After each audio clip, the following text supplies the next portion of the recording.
సర్లే ప్రతి వారం వెళ్తున్నాం, ఈ వారం ఆగుదాం అనుకుంటే కొంపలు అంటుకుపోయే డేంజర్ అదే. పతనానికి నాంది అక్కడే ఉంది, చాలా ప్రమాదం అది. నీకెందుకు ఆగాలనిపిస్తుంది, నీకెందుకు వెనకెళ్తావు అనిపించింది? ఏ బాబు నువ్వు వెళ్ళు, రాయి మీరు వెళ్ళను, నేను రానివ్వాలి, నేను ఉండిపోతాను, దెబ్బతినేస్తావు. యుద్ధము చేయవారితో ఉండాలి, పోరాడితేవారు ఉండాలి, ప్రయాసపడేవారితో ఉండాలి. యుద్ధము పూర్తయ్యేదాకా, సహోదరులు స్వాస్థ్యాలు పొందేదాకా, మందసం తిరిగి శిలోకి వచ్చేదాకా, సేన నాయకులు దండు పాలములు కాలు చేసి గుమ్మంలోకి వచ్చేదాకా నువ్వు ప్రయాసపడాలి. నీకు ఇలాంటి మనసు రావట్లేదు, ఇలాంటి ప్రేరేపణ రావట్లేదంటే నువ్వు డేంజర్లో ఉన్నట్లకే. ఈ ఫోటో మరు ఫోటో నువ్వు దెబ్బతినేస్తావు.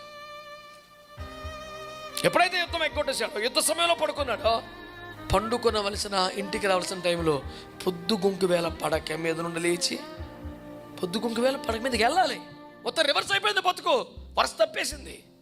మిద్ది మీద నుంచి కిందికి చూడటం, అనవసర దృశ్యాలు చూడటం, ప్రేరేపించబడటం. ఇక నాశనం ప్రేరేపణ ఇప్పుడు మొదలవలేదు రా బాబు, నీకు ఇందాక స్టార్ట్ అయిపోయింది తెలుస్తలేదు.